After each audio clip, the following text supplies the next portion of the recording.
Why Apple's services are more valuable than the iPhone. In the financial world, Apple is viewed as the ultimate hardware giant.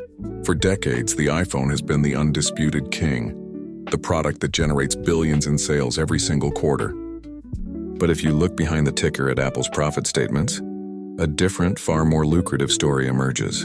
The truth is, Apple's future, its true financial moat, is no longer the phone you hold in your hand. It's the services you pay for every month. This quiet, highly profitable division, Apple Music, the App Store, iCloud, and Apple Pay, is now fundamentally more valuable and more profitable than the iPhone itself.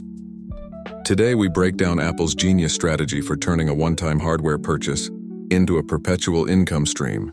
The iPhone is a masterpiece of engineering, but it suffers from one major financial flaw: slowing refresh cycles. People are keeping their phones longer, meaning hardware revenue, while huge, is becoming inconsistent. Furthermore, the profit margins on physical manufacturing are constantly challenged by competition and supply chain costs. It's simply a cyclical, capital-intensive business. Recognizing this, Apple needed a financial escape route, a source of revenue that was high-margin, recurring, and impervious to economic cycles. That route was services. Apple's services division operates with an astonishing 65% to 70% gross margin. Compare that to the 35 to 40% margin on the iPhone. This difference is massive. But how do they achieve this? First, the App Store tax. Apple takes a cut up to 30% on virtually every digital purchase made on 2 billion active devices worldwide. This is pure financial leverage. Second, the bundle. Apple's strategy is not to sell one service, but to lock users into a bundle. Apple One, Fitness Plus, Apple Arcade. Once you pay for the ecosystem, the cost of leaving becomes enormous. And third, the lock-in. iCloud storage is the perfect example. It's a low-cost, high-margin revenue stream that makes switching to Android inconvenient, reinforcing the hardware purchase. This recurring revenue stream acts as a safety net, guaranteeing income even when iPhone sales dip. This is the definition of a financial moat.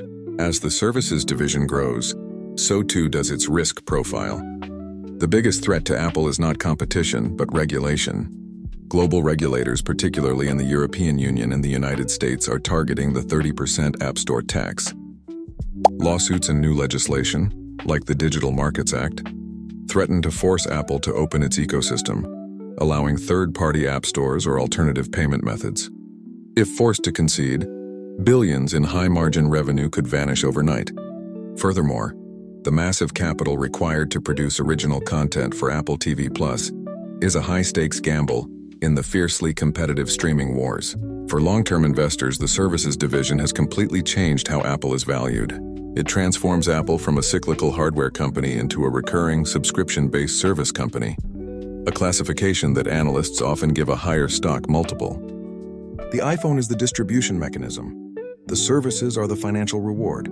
It's a symbiotic relationship built to maximize shareholder value and minimize financial risk. This shift secures Apple's place not just as a technology leader, but as one of the most brilliant financial strategists in corporate history. That was the story behind the ticker for Apple's high-margin empire. If you enjoyed this analysis, check out our first video, the AWS Monopoly, how Amazon makes 70% of its profit. Hit the subscribe button and the notification bell to join us next time as we continue to uncover the secrets of the global market. Thank you for watching.